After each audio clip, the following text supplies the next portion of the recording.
I'm not sure, as you say, any day is typical. The fact that I'm sitting in Chicago already makes it atypical. I spend about half of my time traveling around the world. I try to start my day about 7 or 7:30 in the morning, while it's still working hours in the Middle East, and it's still at a pretty good time for Europe, and maybe you'll get somebody that's staying late at night in Asia. Morning. How are you? Okay. And then from then on, probably divide a day up into 3 parts. A third of it would be internal meetings. A third of it will be with client follow-ups. And the other third will be putting on paper or responding to emails. No day looks exactly the same as you might guess, but that's what makes the job fun, and that's why I've stayed so long in the industry.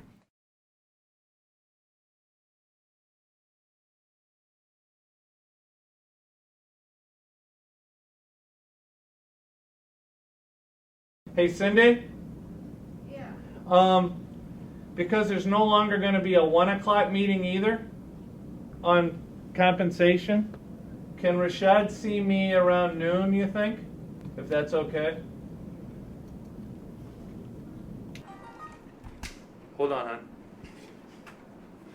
Hello. Hey, Steve, I'll call you right back. My daughter's headed back. I will. Yeah, I just got to say goodbye to my daughter. Okay. Okay, bye. Call the house number. All right, and we'll see you in a couple weeks. All right, love you. I am a compulsive list maker.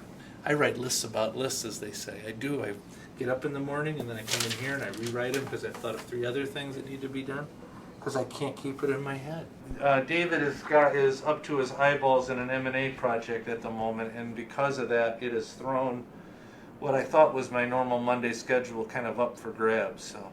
The challenges of co-leadership could be many and serious, and I think that what has helped me, and I hope David would say the same thing, is we're dealing with 2 people who are unselfish and have only the good of the company and those who work for the company at heart. David is a digital icon in the industry, and what has to happen is all of us have to become as fluent with what David knows about the digital era and what Digitas knows about the digital era has to be transferred into Zenith Optimedia and to Starcom MediaVest as well. I think I owe you as much as you might owe me, but I just wanted to get things moving. You know, David doesn't ever allow me to let any grass grow underneath my feet. Jim sent me an email on regional staffing. Yeah, I did talk to Jeff Marshall. I wanted to fill you in on that conversation. Saj called me just recently and was still frustrated and on BAL and blah, blah, blah. And just want to get you and me in alignment on what we might want to do as next steps there. Right. And a little bit on Project MIFU, whatever my project layers thing. Okay. That was it on my side. All right. I wanted to also talk about VivaKi Compensation Committee, the few people that we've sent through. I wanted to get an update from that. Okay. Jean-Yves coming in on Thursday the 20th. What's he coming in for? I was assuming he's coming in for... Samsung went well. Yeah, I heard. I saw the notes. Thanks very much. Sushim and those guys. A lot of nerve center opportunity. So. Yeah, I saw the. I just flipped through the social deck. It looked great. Yeah, they're excited. So we between that and Kurt, we nailed it. Cindy, yes? Am I supposed to be seeing Rashad like right now? Yeah, no, today. Okay, tell him I'm on my way. Okay, so the one thing you don't know is that I don't eat lunch. I'd rather write almost than go make small talk with somebody at lunch. And I suggested a plot, which we have initiated. Okay. Okay. Yeah, and then if you can share that with me, because I carry this with me in my bag. Right. And so, what parts should I focus attention on or not worry about? Okay. So the plot that we developed was relatively simple. First, as I said, the 8 questions that they have are very wide, and I don't think any one particular person could answer them. Mm-hmm. Did you read these? Did you read this whole thing as that was very specific to video, or was that just my?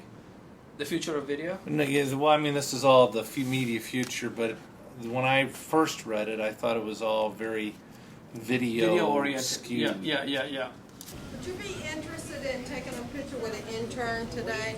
Deal. For his scavenger hunt? Sure, I think they got right now if they want to come up in the next 30 minutes or so, because our 1 o'clock got canceled. Okay. All right. I'll take it. Here you go. And then, if you don't mind putting up a peace sign for the peace squad. Oh, peace. Okay. Yeah, All that's right, our got team it. name. Got it. Good. Good enough.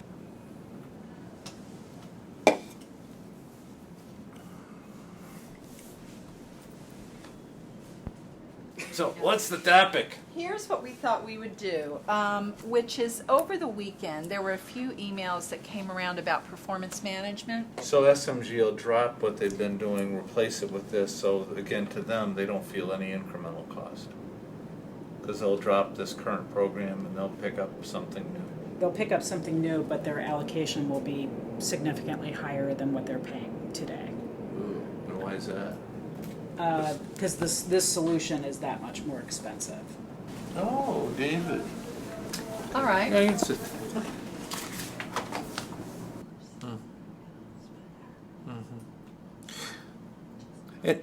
And is this maybe a dumb idea because I don't know all the moving parts, but or can there be an area of focus on one of the business versus another so that there isn't, it isn't a direct competitive, they don't see themselves as directly competitive. All right, well, thanks for the fill-in. Yeah, will do. Take care. Sorry, so anyway. So it's going well? It's going, but he's, rightfully just thinking about operational integration and stuff. Anyway, back on this thing. Yeah. All right. Here's what I'm struggling with. It already sounds really expensive, which is that would be a problem in its own right, compared to people like Zenith Optomedia, who needs a new business development team. I mean, if you put it in their list of things they want, it wouldn't make the top 4. Right.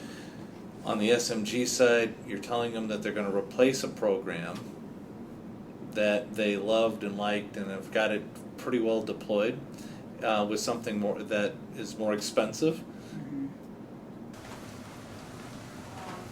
You feel like we had these kind of 4 projects all in some state of limbo, right? One was cost database, which obviously you know a ton about because you were the father of it. The other is we started getting a lot of pushback about 2 months ago from resources out of nowhere.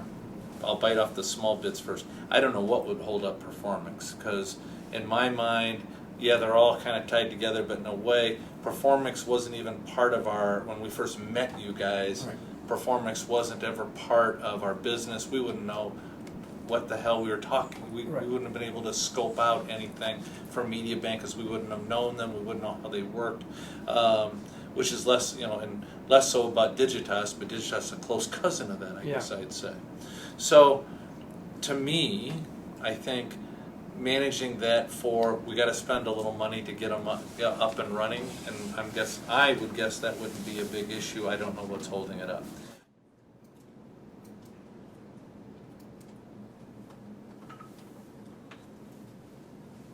I guess it was a typically untypical day. There were 2 pretty significant meetings scheduled that had to be rescheduled because of David's lack of availability. Hey, bud. How are you? And that can happen from time to time, and it's sort of the additional bit of confusion or inconvenience of having co-managing directors that maybe David and I didn't think about at the time we formed the organization. I guess what is a little typical, I had 2 documents to write for myself. I didn't get either one of them done today. But, tomorrow's another day.